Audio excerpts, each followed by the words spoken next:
ദൈവനാമത്തിന് മഹത്വം ഉണ്ടാകട്ടെ. ഇന്ന് ഇവിടെ ആയിരിക്കുവാൻ കർത്താവ് അനുവദിച്ച കൃപയ്ക്കായിട്ട് ആദ്യമായിട്ട് ദൈവത്തിന് സ്തോത്രം ചെയ്യുന്നു. ഒരു കാര്യം ഞാൻ ഫീൽ ചെയ്തുകൊണ്ടിരിക്കുകയായിരുന്നു, ഒരു കാര്യം ഞാൻ ശ്രദ്ധിച്ചുകൊണ്ടിരിക്കുകയായിരുന്നു. പ്രാർത്ഥനയെക്കുറിച്ച് ക്ലാസ് എടുക്കുമ്പോൾ ആത്മീയ പോരാട്ടത്തിലേക്ക് നമ്മളങ്ങ് പ്രവേശിക്കുക. ഓൾറെഡി പ്രവേശിച്ചു കഴിഞ്ഞു. എങ്ങനെയെങ്കിലും ഇത് തടയണം എന്നുള്ളത് പിശാചിൻ്റെ വലിയൊരു ആഗ്രഹമാണ്. അതുകൊണ്ട് ഒരു പോരാട്ടത്തിൻ്റെ മുൻപിൽ നമ്മൾ നിൽക്കുന്നു എന്നുള്ള ആ ഒരു ധാരണയിൽ മാത്രമേ ഇനി മുമ്പോട്ട് പോകാൻ കഴിയുള്ളൂ. ദാനിയേൽ 10-ാം അധ്യായത്തിൽ ആത്മീയ പോരാട്ടത്തിൻ്റെ വിവരണം കാണുന്നുണ്ട്. ദാനിയേൽ എപ്പം പ്രാർത്ഥിച്ചാലും ഉടനെ ഉത്തരം കിട്ടും. പക്ഷേ അന്ന് പ്രാർത്ഥിച്ചപ്പോൾ ദാനിയേലിന് ഉത്തരം ലഭിച്ചില്ല. അടുത്ത അധ്യായങ്ങളിൽ പറയാൻ പോകുന്നത് അവൻ്റെ പിശാചിൻ്റെ ഭാവിക്ക് എന്തൊക്കെയാണ് സംഭവിക്കാൻ പോകുന്നത് എന്നുള്ളതാണ് പറയാൻ പോകുന്നത്. അത് അവനൊട്ടും ഇഷ്ടമില്ലാത്ത കാര്യമാണ്. ദൈവം അത് വെളിപ്പെടുത്തുന്നതിൽ എങ്ങനെയെങ്കിലും തടയണമെന്ന് ആഗ്രഹിച്ചു. അത് തടയാനുള്ള ശ്രമത്തിലാണ്. ഇതുവരെ പ്രാർത്ഥന എന്ന് പറയുന്നത് പോലുള്ളൊരു ആ ടൈപ്പ് ഒരു പ്രാർത്ഥനയെക്കുറിച്ചല്ല ഞാൻ പറയാൻ പോകുന്നത്. നമ്മളൊക്കെ സാധാരണ ഡിഫെൻസീവ് പ്രെയറാണ് പ്രാക്ടീസ് ചെയ്യുന്നത്. ഡിഫെൻസീവ് പ്രെയർ അല്ലെങ്കിൽ സെൽഫ് ഓറിയൻറ്റഡ് പ്രെയർ. നമ്മൾ സാധാരണ കർത്താവെ ഞങ്ങളെ രക്ഷിക്കണം, ഞങ്ങളെ സൃഷ്ടിക്കണേ, ഞങ്ങളുടെ മക്കളെ പഠിക്കണമേ, ഞങ്ങളുടെ എല്ലാം സെൽഫ് ഓറിയൻറ്റഡാണ്, എല്ലാം ഡിഫെൻസീവാണ്. എന്നാൽ ഒരു ഒഫൻസീവ് പ്രെയറിനെ കുറിച്ച് വേദപുസ്തകം വളരെ വ്യക്തമായിട്ട് പഠിപ്പിക്കുന്നുണ്ട്. ആ ഒഫൻസീവ് പ്രെയറിലേക്ക് വരണമെന്നും സകല വിശ്വാസികളും ആയിരിക്കണം എന്നുള്ളതാണ് ദൈവം ആഗ്രഹിക്കുന്നത്. നമ്മളെല്ലാവരും പ്രാർത്ഥിക്കുന്നവരാണ്. പ്രാർത്ഥിക്കാത്ത ആരുമില്ല. പ്രാർത്ഥിക്കാത്ത ഒരു ദൈവബദലായി തീരാൻ ഒക്കുകയില്ലല്ലോ. അപ്പം നമ്മളെല്ലാം പ്രാർത്ഥിക്കുന്നവരാണ്, പ്രാർത്ഥനയിൽ വിശ്വസിക്കുന്നവരാണ്, പ്രാർത്ഥനയുടെ ഫലം അറിയുന്നവരാണ്. ഇവിടെ ഇപ്പം ഒരു സാക്ഷ്യം പറയാൻ പറഞ്ഞാൽ സകലർക്കും സാക്ഷ്യം പറയാനുണ്ട്. എന്നാൽ എല്ലാം ഡിഫെൻസീവ് പ്രെയർ. കർത്താവ് ഞങ്ങളെ എങ്ങനെ അനുഗ്രഹിച്ചു, എങ്ങനെ നമ്മളെ വഴി നടത്തി, എല്ലാം ദൈവത്തിൻ്റെ കൃപ എല്ലാം. എന്നാൽ ഒരു ഒഫൻസീവ് പ്രെയർ, പിശാചിനോടുള്ള പോരാട്ടം, ആ പോരാട്ടത്തിൽ ഞാൻ എങ്ങനെ ഇരിക്കുന്നു, അതിന് ഞാൻ എന്താണ് ചെയ്യേണ്ടത് എന്നുള്ള ഒരു ലെവലിലേക്കാണ് ഈ നമ്മുടെ പ്രാർത്ഥനാ ജീവിതം മാറേണ്ടത്. അത് പല വർഷങ്ങളായിട്ട് പ്രാർത്ഥിക്കുവാനും അനേക മണിക്കൂറുകൾ പ്രാർത്ഥിക്കുവാനും അതിനുശേഷം ഇങ്ങനെ ഇരിപ്പായതിനു ശേഷം അതിനെക്കുറിച്ച് ധ്യാനിക്കുവാനും ഒരു പുസ്തകം എഴുതുവാനും ഒക്കെ ഇടയായതിൻ്റെ കാരണം അതുകൊണ്ട് നമ്മുടെ ലെവലൊക്കെ വളരെ താഴ്ന്ന ലെവലിലാണ്. വളരെയധികം ഉയരേണ്ടതുണ്ടെന്നുള്ള ഒരു കാര്യം വളരെ വ്യക്തമായിട്ട് മനസ്സിലാക്കി. എങ്ങനെയെങ്കിലും ഒരു ചെറിയ ഗ്രൂപ്പ്, കേരളത്തിലെ ഒരു ചെറിയ ഗ്രൂപ്പ് ഈ ഒഫൻസീവ് പ്രെയർ അത് പ്രാക്ടീസ് ചെയ്യണം. ഇത് കഴിഞ്ഞാൽ ദൈവം നമ്മുടെ മധ്യത്തിൽ പ്രവർത്തിക്കുന്ന രീതികൾ വ്യത്യാസമാകും എന്നുള്ളത് മനസ്സിലാക്കി. കർത്താവ് ധാരാളമായ കൃപ തരട്ടെ. ഒരു കാര്യം ചരിത്രം പഠിക്കുന്ന എല്ലാവർക്കും അറിയാം, സഭാ ചരിത്രം പഠിക്കുന്ന എല്ലാവർക്കും അറിയാവുന്ന ഒരു കാര്യം, അത് ഒരു നഗ്ന സത്യമാണ്. Before God does something he gets his people praying. ദൈവം ഏതെങ്കിലും ഒരു കാര്യം ചെയ്യുവാൻ ആഗ്രഹിക്കുന്നതിന് മുമ്പ് എൻ്റെ ജനത്തെ പ്രാർത്ഥിക്കുവാൻ പ്രേരിപ്പിക്കുന്നു. അപ്പോൾ ഇങ്ങനെ പ്രാർത്ഥിക്കുവാൻ ഒരു പ്രേരണ ഉണ്ടായാൽ അതിൻ്റെ അർത്ഥം ദൈവം വലിയ കാര്യങ്ങൾ ചെയ്യുവാൻ പോകുന്നു എന്നുള്ളതാണ്. അതൊരിക്കലും മറക്കരുത്. പ്രാർത്ഥിക്കുവാൻ ഒരു പ്രേരണ. നമ്മുടെ ഇടയിലുള്ള യുവാക്കന്മാരുടെ ഒരു ഗ്രൂപ്പ് ജൂലൈ മാസം മുഴുവൻ പ്രാർത്ഥനയ്ക്കായിട്ട് മാറ്റിവെച്ചിരിക്കുകയാണ്. അവർ 1-ാം തീയതി കോട്ടയത്ത് ആരംഭിച്ചു, 3 ദിവസം അവിടെ, 3-ാം തീയതി എറണാകുളത്ത് വന്നു, ഇവിടെ ഇന്ന് തിരുവനന്തപുരത്ത് അവർ തുടർന്നുകൊണ്ടിരിക്കുകയാണ്. ജൂലൈ മാസം മുഴുവൻ 24 മണിക്കൂർ ആരെങ്കിലും മാറി ഇരുന്ന് പ്രാർത്ഥിക്കുവാൻ വേണ്ടി അവർ തീരുമാനിച്ചത് 2002-ലാണ്. 2002 അവരിങ്ങനെ അത് ഇങ്ങനെ തുറന്നുമായിട്ട് ചെയ്തുകൊണ്ടിരിക്കുന്നു. ഇതിൽ നിന്നൊരു കാര്യം മനസ്സിലാക്കാം, ദൈവം നമ്മിൽ കൂടെ ചില കാര്യങ്ങൾ ചെയ്യുവാൻ തീരുമാനിച്ചിരിക്കുന്നു. അതിനുള്ളൊരു പ്രേരണയാണ് ചില സഹോദരന്മാർക്കുണ്ടായത്. അതിൻ്റെ പ്രേരണ അതനുസരിച്ച് അവർ ദൈവത്തിന് കീഴ്പ്പെടുകയും അത് തുടർന്ന് 10-14 വർഷങ്ങളായിട്ട് തുടരുവാനും കർത്താവ് കൃപ ചെയ്യുകയും ചെയ്തത്. അപ്പം ദൈവം ചെയ്യുവാൻ പോകുന്ന ആ വലിയ കാര്യത്തിൽ എനിക്കും ഒരു പങ്ക് വേണം എന്നുള്ള ആശയോടുകൂടെ ഇവിടെ ഇരിക്കുന്ന സകലരും ഈ ക്ലാസ്സുകളിൽ പങ്കുകൊള്ളണം. അതുകൊണ്ട് വളരെ ചുരുക്കമായിട്ട് എന്താണ് പ്രാർത്ഥന എന്നുള്ളത് വളരെ ലളിതമായ രീതിയിൽ പറയുവാനാണ് ഞാൻ ആഗ്രഹിക്കുന്നത്. അതോടെ നമ്മുടെ ഇന്നത്തെ ക്ലാസ് കഴിയാം. എന്താണ് പ്രാർത്ഥന? അയ്യോ, ഇത് സൺഡേ സ്കൂൾ ചോദ്യമല്ലേ, ഇത് ഞങ്ങളോടാണോ ചോദിക്കേണ്ടത്? ഞാനൊരു കാര്യം പറയാം. എന്താണ് പ്രാർത്ഥന എന്നുള്ളതിൻ്റെ ഉത്തരം നിങ്ങളെല്ലാം മനസ്സിൽ കരുതുക. എല്ലാവർക്കും ഒരു ഉത്തരമുണ്ടല്ലോ, ചിലർക്ക് 2-3 ഉത്തരം കാണും. നിങ്ങൾ ഈ പറയുന്ന ഉത്തരങ്ങളൊക്കെ ശരിയാണ്. കാരണം തെറ്റ് പറയാൻ നമുക്കറിയത്തില്ലല്ലോ. പ്രാർത്ഥന എന്ന് പറഞ്ഞാൽ എന്താണെന്ന് നമുക്കറിയാം. എന്നാൽ ഈ ക്ലാസ് കഴിയുന്നുടനെ ഞാൻ പറഞ്ഞ ആ കാര്യം അതാണ് പ്രാർത്ഥന എന്ന് ഉത്തരം നമ്പർ 1 എന്ന് എഴുതിയിട്ടുള്ള ആരെങ്കിലും ഉണ്ടെങ്കിൽ ഒന്ന് കൈകളും. ഇപ്പം നിങ്ങൾ തീരുമാനിച്ചു കഴിഞ്ഞു, നിങ്ങളുടെ ഉത്തരം പറഞ്ഞു കഴിഞ്ഞു, ഞാൻ മനസ്സിൽ കരുതി കഴിഞ്ഞു. എന്താണ് പ്രാർത്ഥന? ഓക്കെ, പ്രാർത്ഥന ഈസ് ഈക്വൽ ടു കരുതി കഴിഞ്ഞു. ഞാൻ എൻ്റെ വീക്ഷണത്തിൽ പ്രാർത്ഥന എന്താണെന്ന് ഞാൻ പറയും. ഓക്കെ, എന്താണ് പ്രാർത്ഥന? മനുഷ്യൻ ഒരു ത്രിഘടക ജീവിയാണ്. മനുഷ്യന് ദേഹം, ദേഹി, ആത്മാവുണ്ട്. 1 തെസ്സലോനിക്കർ 5:23 കേട്ടോ. ദേഹം, ദേഹി, ആത്മാവ്. അതാണ് മലയാളികളുടെയും മനുഷ്യരുടെ ഭാഷ, ബോഡി, സോൾ ആൻഡ് സ്പിരിറ്റ്.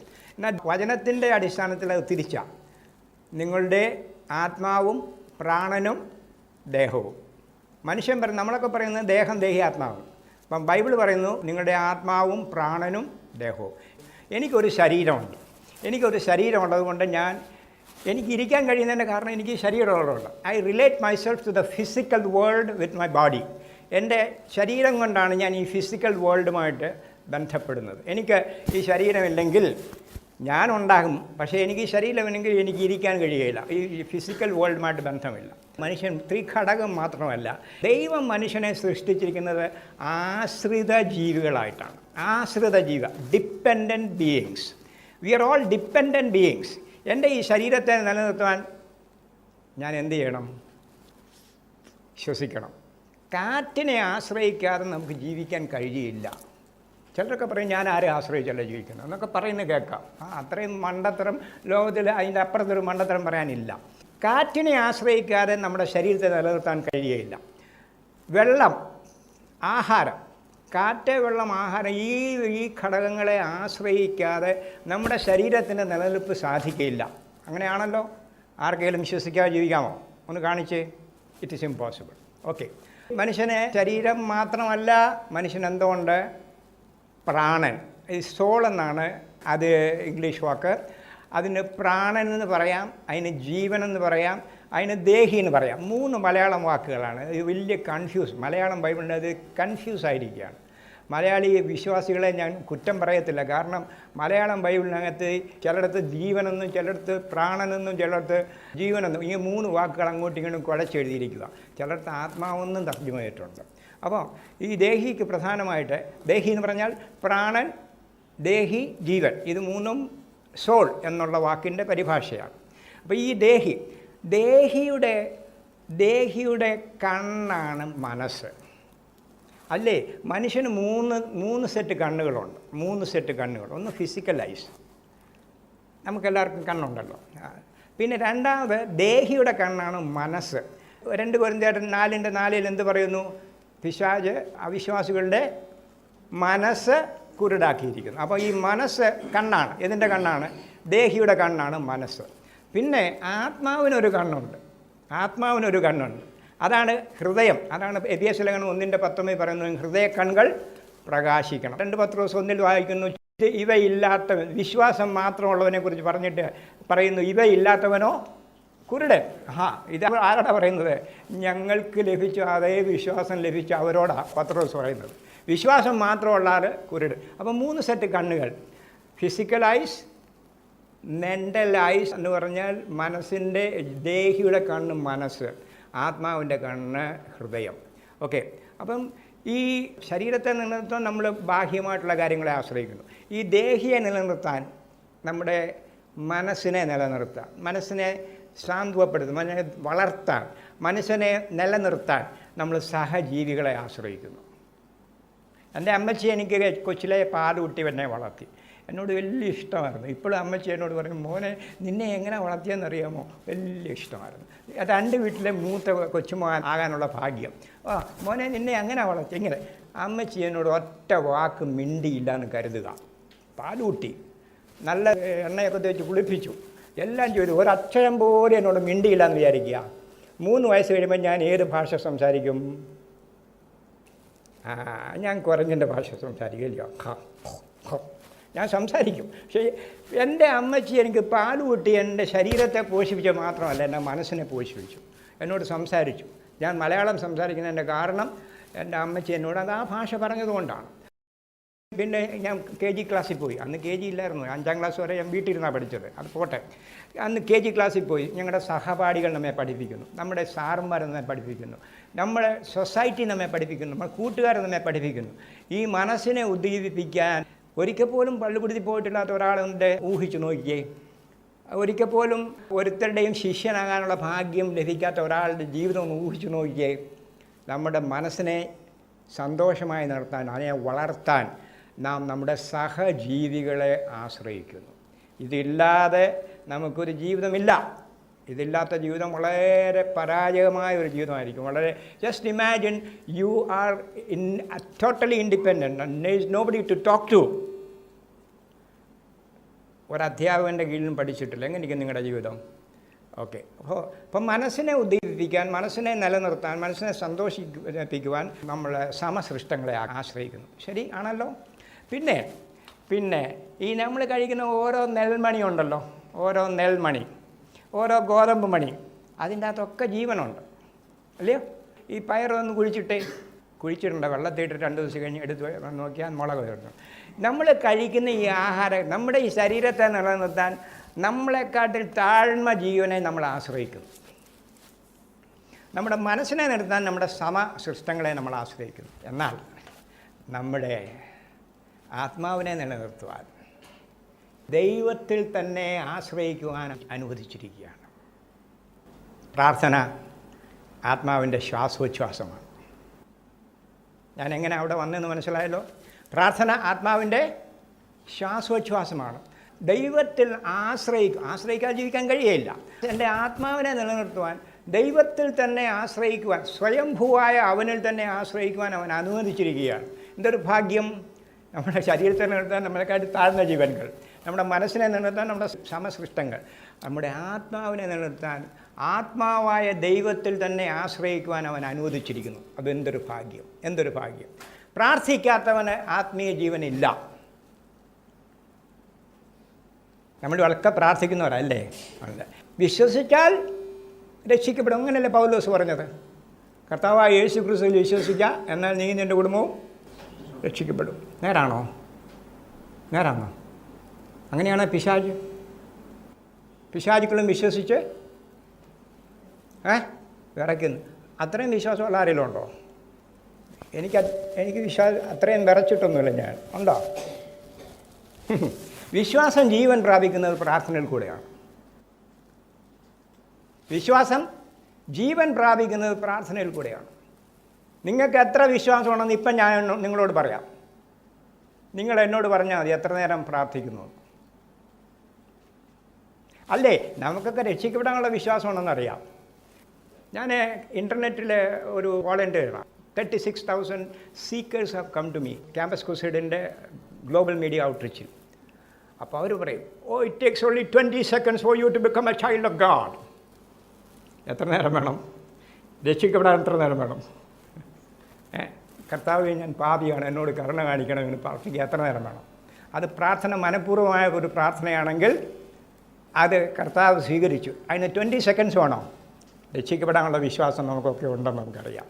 എന്നാൽ പ്രാർത്ഥിക്കാത്തവൻ ആത്മീയ ജീവനില്ല എന്ന് പറഞ്ഞതിന് ശേഷം അടുത്ത് പറയാൻ പോകുന്നത്, പ്രാർത്ഥനയിൽ സമയം ചിലവഴിക്കാത്തവൻ ആത്മീയ ശക്തിയില്ല. നമ്മൾക്കൊക്കെ ആത്മീയ ജീവൻ പ്രാപിച്ചവരാണ്. ഹല്ലേലൂയ, ദൈവത്തിന് സ്തോത്രം. നമുക്കൊക്കെ ആത്മീയ ജീവൻ പ്രാപിച്ചു. പക്ഷേ ആത്മീയ ശക്തിയുള്ള എത്ര പേരുണ്ട്? ആത്മീയ ശക്തിക്ക് ഇല്ലാത്തതിൻ്റെ കാരണം എന്താണ്? When the Holy Spirit shall come upon you, you shall receive power. പരിശുദ്ധാത്മാവ് നിങ്ങളുടെ നേരെ വരുമ്പോൾ നിങ്ങൾ ശക്തി ലഭിച്ചു. നമ്മുടെ ഉള്ളിൽ പരിശുദ്ധാത്മാവുണ്ട് കേട്ടോ. വിശ്വസിച്ച നിമിഷം തന്നെ, തമിഴ് എനിക്ക് വലിയ ഇഷ്ടമാണ് കേട്ടോ. വിശ്വാസികളാന പോത്, എഫെസ്യർ 1:13. ഞാൻ വിശ്വസിച്ച ആ നിമിഷത്തിൽ തന്നെ ആത്മാവിനാൽ മുദ്രയിടപ്പെട്ടു. അതിനാൽ ആരും സംശയിക്കേണ്ട ആവശ്യമില്ല. ആത്മാവ് നമ്മിലുണ്ട്. എന്നാൽ ആത്മാവ് എത്ര പേരുടെ മേലുണ്ട്? എത്ര പേർ ആത്മീയ ശക്തിയുള്ളവരായിരിക്കുന്നു? ആത്മീയ ശക്തി, ആത്മീയ ജീവൻ പ്രാപിക്കാൻ 1 സെക്കൻഡ്, ഒരു മിനിറ്റ്, ലെസ് ദാൻ 1 മിനിറ്റ്. എന്നാൽ ആത്മീയ ശക്തിയുടെ കേന്ദ്രമാകണമെങ്കിൽ പ്രാർത്ഥനയിൽ നിരന്തരം ചെലവഴിക്കുന്ന ആളുകൾ ആയിരിക്കണം. സഹോദരിമാരെ, ഇന്ന് രാത്രി പ്രാർത്ഥന എന്താണെന്നുള്ളതിൻ്റെ ഒരു ചെറിയ ചുരുക്കം ഞാൻ പറഞ്ഞു. പ്രാർത്ഥന ആത്മാവിൻ്റെ ശ്വാസോച്ഛ്വാസമാണെന്ന് പറഞ്ഞ ആരെങ്കിലും ഉണ്ടെന്ന് കൈ കടത്തിക്കേ. ഒരാൾ പറഞ്ഞോ? കൺഗ്രാജുലേഷൻ. എല്ലാവരും ഒന്ന് കൈ കൊട്ടിക്കേ. Okay, very good. പ്രാർത്ഥന ആത്മാവിൻ്റെ ശ്വാസോച്ഛ്വാസമാണ്. പ്രാർത്ഥിക്കാത്തവൻ ആത്മീയ ജീവനില്ല. പ്രാർത്ഥന എന്ന് പറയുന്നത് ദൈവത്തിലുള്ള നമ്മുടെ ആശ്രയമാണ്. നമുക്ക് ആശ്രയിക്കാതെ ജീവിക്കാൻ കഴിയില്ല. ശരീരത്തെ കാറ്റിനെ ആശ്രയിച്ച്, വെള്ളത്തെ ആശ്രയിച്ച് ജീവിക്കുന്നു. നമ്മുടെ മനസ്സിന് വേണ്ടി നമ്മുടെ സമസൃഷ്ടങ്ങളെ ആശ്രയിക്കുന്നു. നമ്മുടെ ആത്മാവിന് വേണ്ടി സ്വയംഭൂവായ ദൈവത്തിൽ തന്നെ ആശ്രയിക്കുവാൻ അവൻ അനുവദിച്ചിരിക്കുന്നു. പ്രാർത്ഥന ആത്മാവിൻ്റെ ശ്വാസോച്ഛ്വാസമാണ്. പ്രാർത്ഥിക്കാത്തവൻ ആത്മീയ ജീവനില്ല. അവസാനം, പ്രാർത്ഥനയിൽ സമയം ചെലവഴിക്കാത്തവന് ആത്മീയ ശക്തിയില്ല. നമ്മളൊക്കെ ശക്തിമാന്മാരായി തീരണം എന്ന് ദൈവം ആഗ്രഹിക്കുന്നു. ദൈവത്തിൻ്റെ കൃപയാൽ ആത്മീയമായി ശക്തിമാന്മാരായി തീർന്നതിന് ശേഷം പിശാചിനോട് മല്ലിടാൻ വേണ്ടിയാണ്, അവനോട് എതിർത്ത് നിൽക്കാൻ വേണ്ടിയാണ് കർത്താവ് നമ്മെ ഈ ലോകത്തിലാക്കിയിരിക്കുന്നത്. അതുകൊണ്ട് അർത്ഥസമ്പൂർണമായ പ്രാർത്ഥന എന്നുള്ള ഈ സീരീസ് അറ്റൻഡ് ചെയ്യുമ്പോൾ be ready to be a warrior, be ready to be a spiritual warrior, be ready to be a prayer warrior. അങ്ങനെയുള്ളവർ മാത്രം ഈ ക്ലാസ് അറ്റൻഡ് ചെയ്താൽ മതി. ഒരാൾ പറഞ്ഞു, ഈ ബ്രദറിൻ്റെ ക്ലാസ് ഞാൻ കേൾക്കത്തില്ല. എന്താ കാരണം? എനിക്ക് കൂടുതൽ ന്യായവിധിക്ക്, കൂടുതൽ കണക്ക് കൊടുക്കാൻ എനിക്ക് ഈ ക്ലാസ്സെല്ലാം കേൾക്കുകയും ചെയ്യും, പിന്നെയും പഴയ ജീവിക്കുകയും ചെയ്യും. ഒരാൾ എന്നോട് പറഞ്ഞു, ബ്രദർ ഞാനൊരു തീരുമാനം എടുത്തിട്ടുണ്ട്. എന്താ തീരുമാനം അറിയാം? ഇനി പുതുതായിട്ടൊരു തീരുമാനം എടുക്കത്തില്ലെന്നാണ് തീരുമാനം. ഞാൻ ചോദിച്ച കാരണം എന്നാ? ഇതുവരെ എടുത്ത തീരുമാനം നടത്തുന്നില്ലല്ലോ, പിന്നെ എങ്ങനെ ഇനിയും പുതുതായിട്ട് തീരുമാനം എടുക്കുന്നത്? അങ്ങനെ ആരെങ്കിലും ഉണ്ടോ? പിശാചിനാൽ തോൽപ്പിക്കപ്പെട്ടവരാണ് കേട്ടോ. കർത്താവ് നമ്മെ ഇവിടെ ആക്കിയിരിക്കുന്നത്, അവൻ വന്നത് എന്തിനാ? പിശാചിൻ്റെ പ്രവൃത്തിയെ അഴിക്കാൻ വേണ്ടി അവൻ വന്നു. നമ്മെ ഇവിടെ ആക്കിയിരിക്കുന്നത് എന്തിനാ? പിശാചിനോട് എതിർത്ത് നിൽക്കാൻ. നാം ആത്മീയ ശക്തിയുടെ കേന്ദ്രമായി മാറട്ടെ. നമ്മുടെ സഭകൾ ആത്മീയ ശക്തിയുടെ കേന്ദ്രമായി മാറട്ടെ. നമ്മുടെ മൂപ്പന്മാർ, നമ്മുടെ ശുശ്രൂഷകന്മാർ മുട്ടിൽമേൻ മണിക്കൂറുകളിൽ നിന്ന് ദൈവശക്തി ഭൂമിയിൽ ഇറക്കുന്നവരായി വരട്ടെ. ആകാശം കീറി ഇറങ്ങി വന്ന് ദൈവം പ്രവർത്തിക്കും. 1-ാം നൂറ്റാണ്ട് തിരിച്ചു വരും. 1960 1-ാം നൂറ്റാണ്ട് തിരിച്ച് ഇന്തോനേഷ്യയിൽ വന്നു. ഈ മിറക്കിൾസ് ഇൻ ഇന്തോനേഷ്യ എന്നുള്ള പുസ്തകം എൻ്റെ ചെറിയ ലൈബ്രറിയിലുണ്ട്. അത് ഞാൻ വായിച്ചപ്പോൾ അവർ കഥകളൊക്കെ കേട്ട്, ഒരു ബ്രിട്ടീഷ് ജേർണലിസ്റ്റ്, അയാൾ വിശ്വാസിയൊന്നുമല്ല, ഇന്തോനേഷ്യയിൽ മിറക്കിൾസ് നടക്കുന്നതായിട്ട് അദ്ദേഹം ന്യൂസിൽ നിന്ന് അറിഞ്ഞു. അദ്ദേഹം ഒരു പുസ്തകം എഴുതണം, ജേർണലിസ്റ്റ് എന്ന നിലയ്ക്ക് അവിടെ പോയി അദ്ദേഹം അതിനെക്കുറിച്ച് പഠിച്ചതിന് ശേഷം അവിശ്വാസിയായ അദ്ദേഹം എഴുതിയ പുസ്തകം 1-ാം നൂറ്റാണ്ടിൽ പത്രോസിൻ്റെയും പൗലോസിൻ്റെയും സാന്നിധ്യത്തിൽ നടന്ന അതേ മിറക്കിൾസ് ഇന്തോനേഷ്യയിൽ 1960s നടന്നു. അതിൻ്റെ ഫലമായി ആയിരക്കണക്കിന് മുസ്ലിങ്ങൾ കർത്താവിലേക്ക് വന്നു. ഇന്നും അതേ കാര്യം സംഭവിക്കും. ഇത് തടഞ്ഞു വച്ചിരിക്കുന്ന ആളുകളാണ് നമ്മൾ. നമ്മിൽ വ്യാപരിക്കുന്ന ദൈവകൃപ നമ്മിൽ വന്ന് തീർന്നു. നമ്മൾ ഡെഡ് സീസായിട്ട് മാറിപ്പോയി. നമ്മൾ ഗലീലക്കടലായിട്ട് മാറണം. മീനിൻ്റെ പെരുത്ത കൂട്ടം ഉണ്ടാകണമെങ്കിൽ നമ്മിൽ വ്യാപരിച്ച ദൈവകൃപ നമ്മോട് വന്ന് നിന്നു പോകാനിടയാകട്ടെ. എന്നിൽ വ്യാപരിക്കുന്ന ദൈവകൃപ എന്നിൽ കൂടെ ലോകമെങ്കും വ്യാപരിക്കട്ടെ. കർത്താവ് നമുക്ക് കൃപ തരട്ടെ. അവൻ്റെ നാമത്തിന് സ്തോത്രം. നമുക്ക് പ്രാർത്ഥിക്കാം.